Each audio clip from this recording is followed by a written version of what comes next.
జగన్ కనీస అవగాహన లేకుండా మాట్లాడుతున్నారని సీఎం చంద్రబాబు ఆగ్రహం వ్యక్తం చేశారు. జగన్ కు నాగరికత తెలిస్తే నదుల గురించి దుష్ప్రచారం చేయరని మండిపడ్డారు. సింధు నాగరికత ఎలా వచ్చిందో తెలుసుకుంటే మంచిదని హితో పలికారు. ఢిల్లీతో పాటు ప్రధాన నగరాలు నదీ తీరాల వెంబడి ఉన్నందునే అభివృద్ధి చెందాయన్నారు. లండన్ సహా ప్రపంచంలోని ప్రముఖ నగరాలు నదీ పరివాహక ప్రాంతాల్లోనే ఉన్నాయన్నారు. నదీ గర్భానికి నదీ పరివాహక ప్రాంతానికి తేడా తెలియకుండా మాట్లాడుతున్నారని ఎద్దేవా చేశారు. ప్రజలు బుద్ధి చెప్పినా రాజధానిపై విషం చిమ్మటం ఆపడలేదన్నారు. డిప్యూటీ సీఎం పవన్ కళ్యాణ్ తూర్పుగోదావరి జిల్లాలో పర్యటించారు. కాకినాడ రంగరాయ వైద్య కళాశాల పూర్వ విద్యార్థుల సమ్మేళనంలో ఆయన పాల్గొన్నారు. రాంకోసలో ఆధునీకరణ పనులకు శంకుస్థాపన చేశారు. వైద్యులతో పవన్ ముఖాముఖి నిర్వహించారు. గ్రామీణ ప్రాంతాల ప్రజలకు వైద్య సేవలు అందించాలని కోరారు. వైద్య నిపుణులు తమ సేవలు విస్తరించాలని సూచించారు. విద్యావంతులు కులమతాలకు అతీతంగా ఆలోచించాలని డిప్యూటీ సీఎం కోరారు. కళాశాల అభివృద్ధికి పూర్వ విద్యార్థులు ఎంతో కృషి చేస్తున్నారంటూ పవన్ ప్రశంసించారు. భోగాపురం ఎయిర్పోర్ట్ పై వైసీపీ అధ్యక్షుడు జగన్ చేసిన వ్యాఖ్యలకు హోంమంత్రి అనిత కౌంటర్ ఇచ్చారు. ఎర్రబస్సు రాని ప్రాంతానికి ఎయిర్ బస్సును తీసుకొచ్చిన ఘనత ముఖ్యమంత్రి చంద్రబాబుకే దక్కుతుందన్నారు. గుంటూరు జిల్లా తాడేపల్లిలో మత్తు పదార్థాలకు వ్యతిరేకంగా నిర్వహించిన సమావేశానికి మంత్రి హాజరయ్యారు. తిరుమల కల్తీ నెయ్యిపై సీబీఐ దర్యాప్తు చివరి దశకు చేరింది. అలిపిరి కార్యాలయంలో ఉదయం నుంచి సీబీఐ జేడీ వీరేష్ ప్రభు సమీక్షిస్తున్నారు. ఈ కేసుపై త్వరలో ఛార్జ్షీట్ వేయనుండటంతో ఇప్పటిదాకా సాగిన దర్యాప్తుపై సిట్టు బృందంతో చర్చిస్తున్నారు. ఛార్జ్షీట్లో నమోదు చేయాల్సిన అంశాలపై సీబీఐ జేడీ దిశానిర్దేశం చేస్తున్నట్లు తెలుస్తోంది. సినిమా ఇండస్ట్రీ గురించి పట్టించుకోవడం లేదని మంత్రి కోమటిరెడ్డి వెంకటరెడ్డి స్పష్టం చేశారు. పుష్ప సినిమా తొక్కిసలాట ఘటన తర్వాత సినిమా టికెట్ల ధరల పెంపుకు తన వద్దకు రావద్దని చెప్పినట్లు వెల్లడించారు. పరిశ్రమకు దూరంగా ఉంటున్నానని, ధరల ఫైలుపై తాను ఎలాంటి సంతకం చేయలేదు అని మంత్రి కోమటిరెడ్డి క్లారిటీ ఇచ్చారు. హుస్నాబాద్ ను కరీంనగర్ జిల్లాలో కలపడం తథ్యమన్నారు మంత్రి పొన్నం ప్రభాకర్. హుస్నాబాద్ ను బలవంతంగా సిద్దిపేట జిల్లాలో కలిపారని, కరీంనగర్ జిల్లాలో ఉండాలి అనేదే ప్రజల ఆకాంక్ష అన్నారు. ఇచ్చిన మాట ప్రకారం సీఎం రేవంత్ రెడ్డి దృష్టికి తీసుకెళ్తానని పొన్నం స్పష్టం చేశారు. జగన్ సజ్జల వ్యాఖ్యలపై మంత్రి నారాయణ మండిపడ్డారు. జగన్ రివర్ బెడ్ కు రివర్ బేసిన్ కు తేడా తెలియకుండా మాట్లాడుతున్నారని ఆగ్రహం వ్యక్తం చేశారు. రాజధానిపై బురద జల్లే ఉద్దేశంతో అనవసర ఆరోపణలు చేస్తున్నారని మండిపడ్డారు. ఎవరైనా రాజధానిపై మాట్లాడే ముందు స్టడీ చేసి మాట్లాడాలని హితో పలికారు. హైదరాబాద్ తో అమరావతిని పోల్చకూడదన్నారు. సీఎం చంద్రబాబు దూరదృష్టితో ఆలోచిస్తారని నారాయణ అన్నారు. డిప్యూటీ సీఎం పవన్ రాజానగరం మండలం కొత్త వెలుగు బంద రైతులు కలిశారు. గత ప్రభుత్వంలో ఇళ్ల స్థలాల కోసం 80 మంది దగ్గర 50 ఎకరాలు తీసుకుని ఇప్పటి వరకు డబ్బులు చెల్లించలేదని రైతులు ఆవేదన వ్యక్తం చేశారు. తమ పాసు పుస్తకాలు అధికారుల దగ్గర పెట్టుకుని ఇబ్బందులు పెడుతున్నారని వాపోయారు. తమకు న్యాయం చేయాలని కోరుతూ పవన్ కళ్యాణ్ రైతులు వేడుకున్నారు. తెలంగాణలో మంత్రులపై వస్తున్న అసత్య ప్రచారాలపై ప్రభుత్వం సీరియస్ అయింది. మంత్రులు తప్పు చేస్తే వార్తలు రాయడంలో తప్పు లేదు, కానీ వారి వ్యక్తిగత జీవితాల్లోకి తొంగిచుట్టం, ఉద్దేశపూర్వకంగా బురద జల్లడం సరికాదని స్పష్టం చేశారు. మరోవైపు రాబోయే మున్సిపల్ ఎన్నికల్లో కాంగ్రెస్ మెజారిటీ స్థానాలు గెలుస్తామన్నారు. పశ్చిమ గోదావరి జిల్లా పెన్నాడ గ్రామ ప్రజలు 2 దశాబ్దాల మంచినీటి కష్టాలకు తెరపడింది. వెండ్రకాలువ నుండి 5 కిలోమీటర్ల pipeline micro filter plant ను AP deputy speaker Raghurama Krishnaraju ప్రారంభించారు. భీమవరంలోని అన్ని గ్రామాల్లో త్వరలోనే మైక్రో ఫిల్టర్లు ఏర్పాటు చేసి ప్రజలందరికీ స్వచ్ఛమైన తాగునీరు అందిస్తామని రఘురామ హామీ ఇచ్చారు. ఏపీ మద్యం కుంభకోణం కేసులో ప్రధాన నిందితుడిగా ఉన్న రాజ్ కిసిరెడ్డి అస్వస్థతకు లోనయ్యారు. ఆర్థో సంబంధిత వ్యాధితో బాధపడుతున్న ఆయన విజయవాడ ప్రభుత్వాసుపత్రికి తరలించారు అధికారులు. మేడారంలో వైద్య ఏర్పాట్లపై మంత్రి దామోదర్ రాజనరసింహ సమీక్ష నిర్వహించారు. 50 పడకల ప్రధాన హాస్పిటల్తో పాటు 2 మినీ హాస్పిటళ్లకు ఏర్పాటు చేయాలని అధికారులను ఆదేశించారు. జాతర పరిసరాల్లో 30 మెడికల్ క్యాంపులు, అత్యవసర సేవలకు 35 అంబులెన్సులు సిద్ధం చేయాలన్నారు. పాముకాట్ నుంచి చిన్నపిల్లల మందుల వరకు అన్ని రకాల ఔషధాలు అందుబాటులో ఉంచాలని మంత్రి సూచించారు. స్వర్ణాంధ్ర స్వచ్ఛాంధ్ర లక్ష్య సాధనకు పారిశుద్ధ్య కార్మికులే మొదటి సైనికులని మంత్రి సవిత అన్నారు. సత్యసాయి జిల్లా పేరుకొండలో మంత్రి సవిత పర్యటించారు. పార్టీ కార్యాలయంలో 400 మంది పంచాయతీ కార్మికులకు సంక్రాంతి కానుకలు అందజేశారు. 16 ట్రాక్టర్లను పలు పంచాయతీలకు అందించారు. పారిశుద్ధ్య కార్మికుల భద్రత, ₹1 కోటి ప్రమాద బీమాను సీఎం చంద్రబాబు ప్రవేశపెట్టారని తెలిపారు. నగరాలు, పట్టణాలు పరిశుభ్రంగా ఉంటేనే పెట్టుబడులు వస్తాయని, పర్యాటకంగా అభివృద్ధి చెందుతుందన్నారు. ఖమ్మం జిల్లా మడుపల్లిలో డిప్యూటీ సీఎం భట్టి విక్రమార్క పర్యటించారు. కాంగ్రెస్ పార్టీ డివిజన్ కమిటీ సమావేశంలో పాల్గొని పార్టీ శ్రేణులకు ఆయన దిశానిర్దేశం చేశారు. రానున్న మున్సిపల్ ఎన్నికల్లో మదిరిలో కాంగ్రెస్ జెండా ఎగరాలని పిలుపునిచ్చారు. మదిరి మున్సిపాలిటీని స్మార్ట్ సిటీగా తీర్చిదిద్దడమే లక్ష్యంగా కృషి చేయాలన్నారు. తెలంగాణ ప్రభుత్వ ఉద్యోగులకు ప్రమాద బీమా అమలు కానుంది. ఉద్యోగులకు 1,02,00,000 రూపాయల ప్రమాద బీమా వర్తింపజేయనున్నట్లు ప్రభుత్వం తెలిపింది. ఈ మేరకు డిప్యూటీ సీఎం భట్టి ప్రకటన విడుదల చేశారు. ప్రభుత్వ ఉద్యోగుల సంక్షేమానికి ప్రజాప్రభుత్వం పెద్దపీట వేసిందన్నారు. ఇక సంక్షేమ అభివృద్ధి కార్యక్రమాలను ఇంటింటికి చేర్చే ఉద్యోగులను సీఎం రేవంత్ నేతృత్వంలోని ప్రజాప్రభుత్వం తమ కుటుంబ సభ్యులుగా భావిస్తుందని తెలిపారు. ప్రమాద బీమాను అమలు చేసేందుకు ప్రముఖ బ్యాంకర్లతో సంప్రదింపులు పూర్తయ్యాయన్నారు. మహిళా ఐపీఎస్ అధికారిపై తప్పుడు కథనాలను తెలంగాణ ఐపీఎస్ అధికారుల అసోసియేషన్ ఖండించింది. తప్పుడు కథనాలు ప్రసారం చేస్తున్న మీడియా సంస్థలపై ఆగ్రహం వ్యక్తం చేసింది. తక్షణమే తప్పుడు కథనాలను తొలగించాలని ఐపీఎస్ అధికారుల అసోసియేషన్ డిమాండ్ చేసింది. లేని పక్షంలో న్యాయపరంగా ముందుకు వెళ్తామని హెచ్చరించింది. ఆయిల్ ఫామ్ లో అంతర పంటలతో తెలంగాణ రైతులు వ్యవసాయ రంగంలో అగ్రభాగాన్ని నిలవాలన్నారు మంత్రి తుమ్మల నాగేశ్వరరావు. రాష్ట్రంలో 10 లక్షల ఎకరాల పామాయిల్ సాగు విస్తరణకు ప్రభుత్వం పట్టుదలగా ఉందన్నారు. సన్నకారు రైతులకు మేలు చేయాలని వ్యవసాయ యంత్రీకరణ పథకం అమలు చేయాలని సీఎం నిర్ణయించారన్నారు. భద్రాద్రి కొత్తగూడెం జిల్లా అశ్వరావుపేట వ్యవసాయ కళాశాలలో రైతు మేళా కార్యక్రమంలో మంత్రి తుమ్మల ఉత్తమ్ పాల్గొన్నారు. 2 వ్యవసాయ కొత్త పథకాలను ఈ సందర్భంగా మంత్రులు ప్రారంభించారు.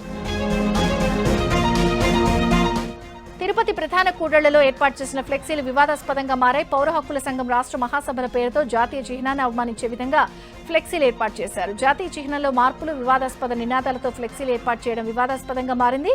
తిరుపతిలో ఇవాళ రేపు పౌర హక్కుల సంఘం రాష్ట్ర మహాసభలు జరగనున్నాయి. దాంతో ఆ సంఘం కార్యకర్తలు గురువారం అర్ధరాత్రి తిరుపతిలోని కొన్ని ప్రధాన కూడళ్లలో ఫ్లెక్సీలు ఏర్పాటు చేశారు. వ్యవసాయ యంత్ర సేద్యం తగ్గితే మనిషి మనుగడ ప్రశ్నార్థకంగా మారుతుందని ఎమ్మెల్యే కసిరెడ్డి నారాయణ రెడ్డి అన్నారు. వ్యవసాయ శాఖ ఆధ్వర్యంలో రైతులకు సబ్సిడీ పనిముట్లను ఆయన అందజేశారు. అనంతరం ఆమనగల్ మండలంలోని గుర్రంగుంట కాలనీలో ఇళ్ల మధ్య ఉన్న డంపింగ్ యార్డ్ను ఎమ్మెల్యే పరిశీలించారు. త్వరలోనే కాలనీ వాసుల సమస్యను పరిష్కరిస్తామని హామీ ఇచ్చారు. నల్గొండ జిల్లా మిర్యాలగూడలో జాతీయ రోడ్డు భద్రతా మాసోత్సవాలు నిర్వహించారు. ఎన్ఎస్పీ క్యాంప్ గ్రౌండ్ లో ఎమ్మెల్యే బత్తుల లక్ష్మారెడ్డి ఆధ్వర్యంలో సుమారు 500 మంది ద్విచక్ర వాహనదారులకు ఉచితంగా హెల్మెట్లు పంపిణీ చేశారు. ఈ కార్యక్రమంలో జిల్లా SP Sharatchandra Pawar, sub collector Narayana అమిత్లు పాల్గొన్నారు. హెల్మెట్ వాడకం ఆవశ్యకతను వివరిస్తూ MLA Battula Lakshmareddy, SP Sharatchandra Pawar, sub collector Narayana అమిత్లు హెల్మెట్ ధరించి ప్రజలకు అవగాహన కల్పించారు. మొబైల్ ఫోన్ వాడుతూ వాహనం నడపకూడదని, రోడ్డు ప్రమాదాల ద్వారా ప్రాణ నష్టం జరగకుండా ప్రతి పౌరుడు బాధ్యతాయుతంగా వ్యవహరించాలన్నారు. హైదరాబాద్ వాసులు సొంతూళ్ల బాట పట్టారు. సంక్రాంతి సెలవులు ప్రారంభం కావడంతో హైదరాబాద్ లోని బస్టాండ్లు, రైల్వే స్టేషన్లు రద్దీగా మారాయి. ఎంజీబీఎస్, జేబీఎస్ బస్టాండ్లలో ప్రయాణికుల తాకిడి పెరిగింది. సికింద్రాబాద్, కాచిగూడ, నాంపల్లి రైల్వే స్టేషన్లు కూడా కిటకిటలాడుతున్నాయి. సంక్రాంతికి స్వస్థలాలకు 40 లక్షల మందికి పైగా నగరవాసులు తరలి వెళ్తున్నారని అంచనా. రైళ్లు, బస్సులతో పాటు పెద్ద సంఖ్యలో కార్లలో ఉన్న నగరవాసులు సొంతూళ్లకు వెళ్తున్నారు. సంక్రాంతికి వెళ్తున్న ప్రజలకు హైదరాబాద్, విజయవాడ జాతీయ రహదారిపై ఇబ్బందులు లేకుండా చూస్తున్నామని మంత్రి కోమటిరెడ్డి వెంకటరెడ్డి చెప్పారు. వంతెనల నిర్మాణం జరుగుతున్న చోట యంత్రాలు కూడా తొలగించినట్లు తెలిపారు. నేషనల్ హైవేల డైరెక్టర్తో ఇప్పటికీ మాట్లాడినట్లు చెప్పారు. టోల్ ప్లాజాల వద్ద రద్దీ పెరిగితే టోల్ వసూలు లేకుండా పంపించాలని ఆదేశించామన్నారు. రోడ్లపై వాహనాలు ఆగిపోతే వెంటనే తొలగించేందుకు హైవేపై క్రేన్లు సిద్ధంగా ఉంచామన్నారు. విశాఖలో సంక్రాంతి మహాసంబరాలు మొదలయ్యాయి. ఈ సంబరాలను భారత మాజీ ఉపరాష్ట్రపతి వెంకయ్యనాయుడు ప్రారంభించారు. ఏయూ ఇంజనీరింగ్ గ్రౌండ్స్ లో అద్భుతమైన సెట్స్ వేసి పల్లె వాతావరణాన్ని క్రియేట్ చేశారు. పల్లెలకు వెళ్లని వాళ్లు ఇక్కడకు వచ్చి భోగి, సంక్రాంతి పండుగలను ఆస్వాదించవచ్చని అంటున్నారు. కోనసీమ జిల్లాలో sir Arthur cotton Godavari trophy Sankranti సంబరాలు నిర్వహించేందుకు ఏర్పాట్లు పూర్తయ్యాయి. ఆత్రేయపురం మండలంలో తాడిపూడి వారధి నుంచి జాతీయ స్థాయిలో డ్రాగన్ పడవ పోటీలతో పాటు ఈత పోటీలు, ముగ్గుల పోటీలు నిర్వహించనున్నారు. నెల్లూరు జిల్లాలో సంక్రాంతి సంబరాలు అమరాన్నంటాయి. కార్పొరేషన్లోని 28 డివిజన్ల నుంచి మహిళలు సంక్రాంతి పోటీలో పెద్ద సంఖ్యలో పాల్గొన్నారు. సంక్రాంతి పండుగ సందర్భంగా ఏర్పాటు చేసిన పోటీలో మహిళలు ఆనందంగా పాల్గొన్నారని మంత్రి పొంగూరు నారాయణ సతీమణి రమ అన్నారు. గెలుపొందిన వారికి బహుమతులు ప్రదానం చేశామన్నారు. తిరుమల శ్రీవారిని ప్రముఖులు దర్శించుకున్నారు. నటుడు తనికెళ్ల భరణి, మాజీ మంత్రులు తలసాని శ్రీనివాస్ యాదవ్, నాగేశ్వరరావు, మాజీ ఎంపీ గోనట్ల మాధవ్, మాజీ ఎమ్మెల్యే పెద్దారెడ్డి దర్శించుకున్నారు. అలాగే తిరుమల శ్రీనివాసుని ఇస్రో చైర్మన్ నారాయణన్, ఏకే పాత్ర, యశోద, అనురూప్ దర్శించుకున్నారు. సోమవారం PSLV C-62 రాకెట్ ను ప్రవేశపెట్టనుండటంతో రాకెట్ నమూనాలను నారాయణన్ తీసుకెళ్లారు. ఆలయ అధికారులు వీరిని సత్కరించి స్వామివారి తీర్థ ప్రసాదాలను అందజేశారు. నెల్లూరు జిల్లాలోని సూళ్లూరుపేట చెంగాలమ్మ పరమేశ్వరి అమ్మవారిని ఇస్రో చైర్మన్ డాక్టర్ నారాయణన్ దర్శించుకున్నారు. ఈ నెల 12న శ్రీహరికోట షార్ నుంచి ప్రయోగించనున్న PSLV C-62 రాకెట్ ప్రయోగం విజయవంతం కావాలని ఇస్రో చైర్మన్ ప్రత్యేక పూజలు నిర్వహించారు. 12న మొదటి ప్రయోగ వేదిక నుంచి 10 గంటల 15 నిమిషాలకు PSLV C-62 రాకెట్ ద్వారా EOSN-1 ఉపగ్రహంతో పాటు స్వదేశీ 7 చిన్న ఉపగ్రహాలు, ఇతర దేశాలకు చెందిన 8 మైక్రో శాటిలైట్లను ప్రయోగిస్తున్నామని నారాయణన్ ఈ ఏడాదిలో ఇదే మొదటి ప్రయోగం కావడంతో శాస్త్రవేత్తలంతా ఉత్సాహంగా పనిచేస్తున్నారన్నారు. నంద్యాల జిల్లా నవనరసింహ క్షేత్రమైన అహోబిలంలో పవిత్రతను కాపాడేందుకు ప్రతి ఒక్కరూ నడుం బిగించాలని ఆళ్లగడ్డ ఎమ్మెల్యే ఉమా అఖిలప్రియ పిలుపునిచ్చారు. స్వచ్ఛ అహోబిలం కార్యక్రమంలో భాగంగా శనివారం అహోబిలంలో రానున్న బ్రహ్మోత్సవాల సందర్భంగా అన్ని శాఖల అధికారులతో సమీక్ష నిర్వహించారు. అహోబిలంలోని పురాతన కోనేర్లను రేపటి నుంచి శ్రమదానం చేసి బాగుపరుచుకునేందుకు ఈ కార్యక్రమాన్ని నిర్వహించనున్నామన్నారు. అనంతరం క్షేత్రంలోని పురాతన కోనేర్లను ఆమె పరిశీలించారు. బ్రహ్మోత్సవాల్లో ఎవరికి అసౌకర్యం కలగకుండా కోనేర్లను పరిశుభ్రం చేసి యాత్రికులకు అందుబాటులోకి తీసుకురావాలని అటవీశాఖ అధికారులకు సూచించారు. తూర్పుగోదావరి జిల్లా గోపాలపురం మండలం వేళ్ల చింతలగూడెంలో ఎమ్మెల్యే క్రికెట్ టోర్నమెంట్ ప్రారంభమైంది. నియోజకవర్గాల టీంలతో ఏలూరు ఎమ్మెల్యే బడేటి చంటి, ఉంగుటూరు ఎమ్మెల్యే పచ్చమట్ల ధర్మరాజు హాజరయ్యారు. గోపాలపురం ఎమ్మెల్యే మద్దిపాటి వెంకటరాజు టాస్ వేసి టోర్నమెంట్ ను ప్రారంభించారు. ఉంగుటూరు, ఏలూరు నియోజకవర్గాల మధ్య తొలి మ్యాచ్ జరిగింది. జయశంకర్ వ్యవసాయ యూనివర్సిటీలో అగ్రికల్చర్ BSc పేపర్ లీకేజ్ వెనుక అసలు బాగోతం బయటపడింది. ఆచార్యులు, విద్యార్థుల మధ్య వయసు అంతరం పెద్దగా లేకపోవడంతో ప్రొఫెసర్లను గోవా ట్రిప్పులకు తీసుకెళ్తూ మద్యం, మాంసంతో విందులిస్తూ విద్యార్థులు పరీక్షల్లో అక్రమాలకు పాల్పడుతున్నట్లు వెలుగులోకి వచ్చింది. అగ్రికల్చర్ BSc పరీక్షల్లో అక్రమాల తంతు కేవలం ఈ ఒక్కేడాదికే పరిమితం కాలేదు. 2017 నుంచి మొదలైంది. అప్పటి వరకు వర్సిటీ సీట్లలో కేవలం 1% సీట్లను మాత్రమే in service quota కేటాయించేవారు.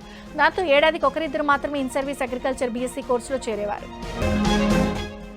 Jogulamba Gadwal జిల్లా గోనుపాడులో ఓ ఫాస్టర్ ఘరానా మోసం బయటపడింది. క్రైస్తవులను టార్గెట్ చేసి బురిడీ కొట్టించి సుమారు ₹1.5 వసూలు చేసి పరారయ్యాడు. వసంత్ అనే వ్యక్తి చర్చి పాస్టర్గా పనిచేయడానికి వచ్చాడు. ఈ క్రమంలో తన దగ్గరకు వచ్చిన వారికి మాయమాటలు చెప్పాడు. తనకు డబ్బులు ఇస్తే రెట్టింపు అవుతాయని నమ్మబలికాడు. తాము మోసపోయామని తెలుసుకున్న బాధితులు తమ డబ్బులు ఇవ్వాలని నిలదీయడంతో గద్వాల నుంచి పరారయ్యాడు. దీంతో బాధితులు పోలీసులను ఆశ్రయించి కేసు నమోదు చేశారు. కృష్ణా జిల్లాలో వైసీపీ నాయకుల ఆగడాలు మితిమీరుతున్నాయి. తమ అధినేత జగన్ కోసం చివరకు గాంధీ విగ్రహాన్ని కూడా వదలలేదు. గాంధీ విగ్రహానికి జగన్ జన్మదిన ఫ్లెక్సీలు కట్టి హంగామా చేశారు. బాపులపాడు మండలం రేమల్లి గ్రామంలో ఈ ఘటన వెలుగు చూసింది. తిరుమల పవిత్రతను దెబ్బతీసే కుట్ర చర్చనీయాంశంగా మారింది. అయితే ఈ కుట్రను పోలీసులు ఛేదించారు. కౌస్తుభం గెస్ట్ హౌస్ దగ్గర మద్యం బాటిళ్లు పడేసిన నిందితులను అరెస్ట్ చేశారు. వైసీపీ కార్యకర్త కోటి, సాక్షి మీడియా ప్రతినిధి మోహన్ కృష్ణను అరెస్ట్ చేసి రిమాండ్కు తరలించారు. సీసీ కెమెరాలు, ఫాస్టాగ్ రిపోర్ట్, నిందితుల వాహనాల రాకపోకలు, ఫోన్ సిగ్నల్స్ తో పాటు మద్యం సీసాలపై ఉన్న ఆధారాలతో పైన్ షాపుల నుంచి కూడా ఆధారాలు సేకరించి కుట్రను ఛేదించారు. అడ్డంగా బుక్కైనా సరే వైసీపీ నేతల తీరు మాత్రం మారడం లేదు. నిస్సిగ్గుగా తమ తప్పేమీ లేదంటూ బుకాయిస్తున్నారు. మామను అల్లుడు హత్య చేసిన ఘటన బాపట్ల జిల్లా మార్టూరులో జరిగింది. డబ్బుల విషయంలో మామ అల్లుడి మధ్య వివాదం తలెత్తింది. దీంతో మద్యం మత్తులో ఉన్న ఆన్సర్ బాషా మామపై కత్తితో దాడి చేశాడు. ఈ దాడిలో తీవ్రంగా గాయపడిన హుస్సేన్ సాహెబ్ ఆసుపత్రిలో చికిత్స పొందుతూ మృతి చెందారు. కేసు నమోదు చేసుకున్న పోలీసులు నిందితుడిని అదుపులోకి తీసుకున్నారు. హైడ్రా భారీ ఆపరేషన్ నిర్వహించింది. రంగారెడ్డి జిల్లా శ్రీలింగంపల్లి మండలం మియాపూర్ విలేజ్ మక్తా మహబూబ్పేటలో 15 ఎకరాల ప్రభుత్వ భూమిని హైడ్రా స్వాధీనం చేసుకుంది. దీని విలువ 3,000 కోట్ల రూపాయల వరకు ఉంటుందని చెబుతున్నారు. సర్వే నంబర్ 44లో ప్రభుత్వ భూమి ఆక్రమణలకు గురవుతుందని హైడ్రాకు గతంలో వచ్చిన ఫిర్యాదులతో గతేడాది డిసెంబర్ 8న 5 ఎకరాల్లో ఆక్రమణలను హైడ్రా తొలగించింది. హైడ్రా కమిషనర్ ఏవి రంగనాథ్ ఆదేశాలతో 15 ఎకరాల్లో ఆక్రమణలను తొలగించి హైడ్రా ఫెన్సింగ్ వేసింది. రంగారెడ్డి జిల్లా అంబర్పేట్ ఎస్ఐ భానుప్రకాష్ రెడ్డిని అరెస్ట్ చేశారు. భానుప్రకాష్ కు రిమాండ్ విధించడంతో చెంచల్గూడ జైలుకు తరలించారు. బెట్టింగ్ అప్పులు తీర్చేందుకు రికవరీ సొత్తు కాజేసి తాకట్టు పెట్టినట్లు ఎస్ఐ భానుప్రకాష్ పై ఆరోపణలున్నాయి. అలాగే తన సర్వీస్ రివాల్వర్ ను కూడా పోగొట్టుకున్నాడు. ట్రైన్లో ప్రయాణిస్తుండగా రివాల్వర్ పోయిందని, ఎంత వెతికినా కనిపించలేదని భానుప్రకాష్ స్టేట్మెంట్ ఇచ్చాడు.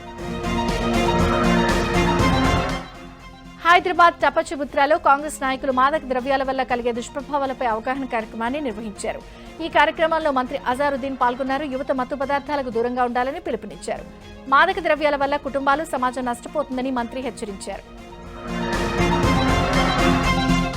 గ్రేటర్ హైదరాబాద్ మున్సిపల్ కార్పొరేషన్ డివిజన్ల పునర్విభజన ప్రక్రియ శాస్త్రీయంగా జరగలేదంటూ అఖిలపక్ష నేతలు ధ్వజమెత్తారు. 80,000 జనాభా ఉన్న కిష్టారెడ్డిపేట చుట్టుపక్కల ఉన్న 8 గ్రామాలను కలిపి జీహెచ్ఎంసీ డివిజన్గా ఏర్పాటు చేయాలని ప్రజాప్రతినిధులు డిమాండ్ చేశారు. హైదరాబాద్ ఎర్రగడ్డలో ప్రతిపాదిత గ్రేవ్ యార్డ్ ప్రాజెక్టుకు వ్యతిరేకంగా స్థానికులు నిరసన చేపట్టారు. నివాస ప్రాంత జోనింగ్ ను కాపాడాలని, ప్రజల చట్టబద్ద హక్కులను పరిరక్షించాలని డిమాండ్ చేశారు. నివాస ప్రాంతాల్లో గ్రేవ్ యార్డ్ ఏర్పాటు చేయవద్దని ఆందోళన వ్యక్తం చేశారు. డ్రగ్స్ దందాపై ఈగల్ టీం ఉక్కుపాదం మోపుతోంది. దీనిలో భాగంగా నల్గొండ జిల్లా చిట్యాలలో ఈగల్ టీం సోదాలు చేపట్టి 29 కిలోల ఓపీఎం, పప్టిస్ట్రా డ్రగ్స్ స్వాధీనం చేసుకుంది. డ్రగ్స్ ను విక్రయిస్తున్న దాబా నిర్వాహకుడు గుర్మిత్ సింగ్ ను అరెస్ట్ చేసింది. గుర్మిత్ సింగ్ రాజస్థాన్ నుంచి పప్టిస్ట్రా, ఓపీఎం డ్రగ్స్ తెప్పించి ఇక్కడకు తీసుకొచ్చి లారీ డ్రైవర్లకు విక్రయిస్తున్నట్లు గుర్తించారు. ఈ ఏడాది రిటైర్ అవుతున్న సభ్యుల జాబితాను రాజ్యసభ సచివాలయం విడుదల చేసింది. ఈ ఏడాది ఏప్రిల్లో తెలంగాణ నుంచి 2 సభ్యులు రిటైర్ అవుతుండగా ఏపీ నుంచి 4 కానున్నారు. తెలంగాణ రాష్ట్రం నుంచి ఎన్నికైన BRS MP KR Suresh Reddy, Congress నుంచి అభిషేక్ మను సింఘ్వి ఉన్నారు. ఏపీ నుంచి జూన్లో 4 సభ్యులు రిటైర్ కానున్నారు. YCP MP Ayodhya Rami Reddy, Parimal Natwani, Pilli Subhash Chandrabose, TDP నుంచి సానా సతీష్లు రిటైర్ అవుతారు. ఈ మేరకు రాజ్యసభ సచివాలయం నామినేటెడ్ సభ్యుల రిటైర్మెంట్ జాబితాను విడుదల చేసింది. అభిమానుల అత్యుత్సాహంతో నటీనటులకు ఇబ్బందులు తప్పడలేదు. ఇటీవల కొందరు హీరోయిన్లు ఫ్యాన్స్ వల్ల తీవ్ర ఇబ్బందులు పడ్డారు. ఇప్పుడు బిగ్ బి అమితాబ్ బచ్చన్ కూడా అదే అనుభవం ఎదురైంది. సూరత్ ఎయిర్పోర్ట్ లో ఆయన చూసేందుకు ఫ్యాన్స్ తరలివచ్చారు. దీంతో కారు వద్దకు వెళ్లడం అమితాబ్ కు చాలా కష్టమైంది. అభిమానులు ఒక్కసారిగా తోసుకురావడంతో ఆ తాకిడికి విమానాశ్రయంలో ద్వారం వద్ద ఉన్న అద్దం పగిలిపోయింది. ఆ సమయంలో అమితాబ్ కొంచెం పక్కకుండడంతో ప్రమాదం తప్పింది. యష్ హీరోగా నటించిన టాక్సిక్ సినిమా టీజర్ పై వివాదం రేగుతోంది. టీజర్ లో ఓ మహిళతో హీరో శృంగార సన్నివేశాలపై తీవ్ర అభ్యంతరాలు వ్యక్తమవుతున్నాయి. సినిమాకు censor certificate ఇవ్వద్దంటూ సిబిఎఫ్సికి Aam Aadmi party లేఖ రాసింది. అభ్యంతరకర సన్నివేశాలు తొలగించాలని డిమాండ్ చేసింది. గీతూ మోహన్ దాస్ డైరెక్షన్ లో వస్తున్న టాక్సిక్ మూవీపై భారీ అంచనాలున్నాయి. ఒడిశాలోని రూర్కెలా నుంచి భువనేశ్వర్ కు వెళ్తున్న చార్టర్డ్ ఫ్లైట్ కూలిపోయింది. టేకాఫ్ అయిన కొద్ది నిమిషాల్లోనే ఇంజిన్ ఫెయిల్ అవడంతో జలదా వద్ద పంట పొలాల్లో పడిపోయింది. ఘటనలో పైలట్ తో పాటు 6 గాయపడ్డారు. క్షతగాత్రులను ఆసుపత్రికి తరలించి చికిత్స అందించారు. ఎవరికీ ప్రాణాపాయం లేకపోవడంతో అంతా ఊపిరి పీల్చుకున్నారు. ఘటనపై ఒడిశా రవాణా శాఖ మంత్రి విభూతి భూషణ్ జైన్ స్పందించారు. క్షతగాత్రుల పరిస్థితి నిలకడగా ఉందని తెలిపారు. పశ్చిమ బెంగాల్లో ఈడీ వర్సెస్ మమతా బెనర్జీ వ్యవహారం మరింత ముదురుతోంది. ఐపాక్ కార్యాలయం ప్రతీక్ జైన్ నివాసంలో సోదాలు చేస్తున్న సమయంలో సీఎం మమతా బెనర్జీ తమ విధులకు ఆటంకం కలిగించారంటూ సుప్రీంకోర్టులో ఈడీ అధికారులు పిటిషన్ దాఖలు చేశారు. దీనిపై విచారణ చేయాలని కోరారు. ఈడీకి వ్యతిరేకంగా బెంగాల్ సీఎం మమతా బెనర్జీ కేవీట్ పిటిషన్ దాఖలు చేశారు. దీంతో ఈడీ సోదాల పంచాయతీ కోల్కతా నుంచి ఢిల్లీకి చేరుకుంది. ఇదిలా ఉంటే కోల్కతా హైకోర్టులో ఈడీ దాఖలు చేసిన అత్యవసర పిటిషన్ ధర్మాసనం తిరస్కరించింది. దీంతో ఈడీ సుప్రీంకోర్టును ఆశ్రయించింది. మమతా బెనర్జీ ఈడీ పిటిషన్లను త్వరలో సుప్రీంకోర్టులో విచారణకు రానున్నాయి. విజయ్ హీరోగా నటించిన జననాయగన్ సినిమాకు విడుదల వాయిదా పడటంతో తమిళనాడు సీఎం స్టాలిన్ విజయ్ కు మద్దతుగా నిలిచారు. బీజేపీ నేతృత్వంలోని ఎన్డీఏ ప్రభుత్వం తమ రాజకీయ లబ్ధి కోసం సీబీఐ, ఈడీ, ఐటీ వంటి కేంద్ర సంస్థలను ఉపయోగించుకుంటోందన్నారు. ఈ జాబితాలో సెన్సార్ బోర్డు కూడా చేరిందని విమర్శించారు. రాజకీయ ప్రత్యర్థులను భయపెట్టడానికి కేంద్ర ప్రభుత్వం సిబిఎఫ్సిని కూడా ఆయుధంగా ఉపయోగిస్తోందని, ఇలాంటి చర్యలను తీవ్రంగా ఖండిస్తున్నానని తెలిపారు. అయోధ్య రామ మందిరంలో కశ్మీర్ యువకుడు అహ్మద్ షేక్ చొరబడ్డాడు. ఆలయంలో నమాజ్ చేయడానికి యత్నించాడు. దీంతో కశ్మీర్ యువకుడు అహ్మద్ షేక్ ను అరెస్ట్ చేశారు.